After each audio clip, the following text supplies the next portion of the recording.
الذين ساهموا في تنظيم هذا اللقاء، وأستاذي أحمد يابوري له علينا دين كبير جدا، فهو ساهم مساهمة كبيرة في توطين الدرس الأدبي الحديث. قدم لنا نموذج الأخلاق العالية في التعامل مع الطلبة ومع زملائه الأساتذة. أستاذ الذي لم تكن له أي حساسية مع أي كان، وكل هذه الاعتبارات وغيرها من العوامل التي جعلته أستاذا متميزا يجعل حديثي عنه في هذه الجلسة وجيزا ومختصرا، والذي ألخصه في كلمة واحدة وهي أحمد يابوري أستاذ الأشياء. وعندما أقول أستاذ الأشياء لا أطلق الكلام على أواهمه، فالأستاذ أحمد يابوري له ما يمكن أن نسميه هوية أكاديمية، وألخص الهوية الأكاديمية في أن له مشروعا فكريا، في أن له ذكاء في تصريف هذا المشروع وفي خلق من يسير على ذاته.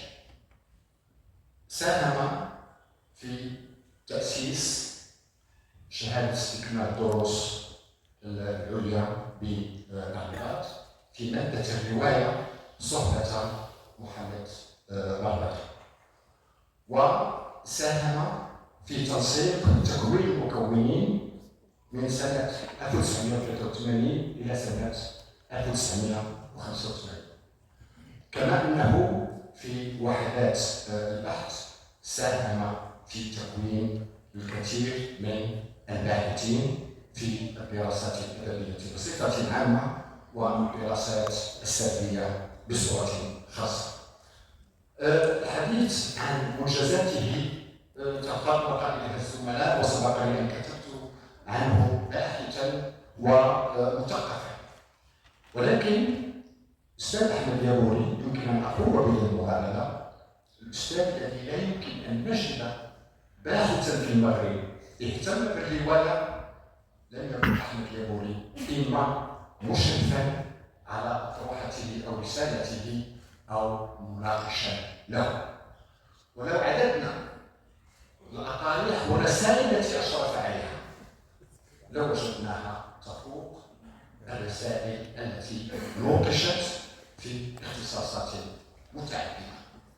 لذلك فهوية أحمد يابوري تتجلى في اشتغاله على السرد الروائي وعلى السرد بصفة عامة، هذا المفهوم الذي صار بديلا عن الأدب، لأن السرد موجود في كل الأنواع وفي كل الخطابات، ولذلك نجد مختلف الطلبة الذين أشرف عليهم سواء في القديم أو في الحديث، في السياسيات أو في الثقافة القديمة أو في التصوف وما شابه ذلك، كلها تسير في هذا النسق. والآن نجد الدراسات السردية هي المتطورة على الصعيد المغربي وعلى الصعيد العربي، ونرجع الفضل في ذلك للمجهود الذي بذله أحمد يابوري صحبة بطبيعة الحال الأستاذ محمد رمضان وغيره من الزملاء الذين ساهموا في هذا المشروع الجماعي.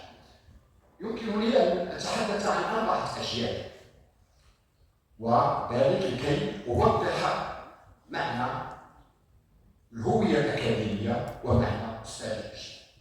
فالجيل الأول كان في الثمانينيات، وهو الجيل الذي أنتمي إليه مع زملائي حسن الحراوي، محمد الدغمومي، أحمد بوحسان، بشير القمري وغيرهم، هؤلاء الذين صارت أعمالهم رائدة وفارضة نفسها على المستوى المغربي والعربي أيضا، وما تزال هذه المراجع متداولة إلى الآن. الجيل الثاني في التسعينيات وسنجد أسماء كثيرة من الباحثين، وأنا سوف لا أذكر إلا القليل منهم، فمنهم محمد الداهي، زهور قران، حسن المدلل، وشعيب حنيفي، عبد الفتاح الحجري، واللائحه طويله. وكل من هؤلاء صار له موقعا في الجامعه المغربيه، وصار له حضور في الدراسه السرديه العربيه سواء على الصعيد المغربي او الصعيد العربي. كذلك الجيل الثالث وهو الذي جاء في العهد الاول من الالفيه الجديده، وكذلك كانوا جميعا او اغلبهم كانوا من طلبه احمد اليابوري. اذكر ادريس الخضراوي، محمد وعزه، سعاد مسكين، نبيل خمار، ولائحه طويله. ويمكننا ان نشير كذلك واعتبر على ذكر الاسماء الى الجيل الجديد مع الرابع الذي نجد فيه المصراوي، سعيد الله، سعيد يعقوب، وكذلك اللائحه الطويله. كل هذه الاسماء نجدها حاضره في الدراسات السرديه المغربيه والعربيه، واجد ان الرياده في ذلك كانت لاحمد اليابوري. لماذا كانت هذه الرياده؟ وكان احمد اليابوري استاذا لكل هذه الاجيال. ارجع ذلك اولا الى الوطني لشخصيه احمد اليابوري، ومعترفه في كلمته قبل ان يبداها باستاذه وبالمدرسه التي انتمى اليها سوى دليل على هذا الانتماء وشغفه به وحرصه على ان يكون جزءا من شخصيته. الجانب الثاني هو وضعه الديمقراطي في تعامله مع كل الطلبه، فلم يكن يميز بين اي واحد منهم مهما كانت درجه اختلافه معه في رؤيته للاشياء او في اختياره للمنهج او ما شابه ذلك. كان ينتقد، كان صارما في نقده، ولكنه في الوقت نفسه كان ماهلا في تعامله، وهذا ما سببه حب كل الذين تعاملوا معه، سواء وهو استاذ جامعي او في اتحاد كتاب المغرب او في مختلف الفعاليات التي ساهم فيها. اخيرا هذه الاجيال وهي تتواصل هي تنهل من هذا النعيم، وعندي يقين رغم كل ما يقال عن كليه الاداب وعن الدرس الادبي بان الاجيال الجديده ستسير على هذا النهج، وبذلك تواصل المسير الذي ابتدأه احمد اليابوري وزملائه خدمه للثقافه الوطنيه وللهويه المغربيه وللوعي الانساني في حياتنا اليوميه. وشكرا جزيلا لكم. شكرا استاذ سعيد. كلمه الان للاستاذه زهور التي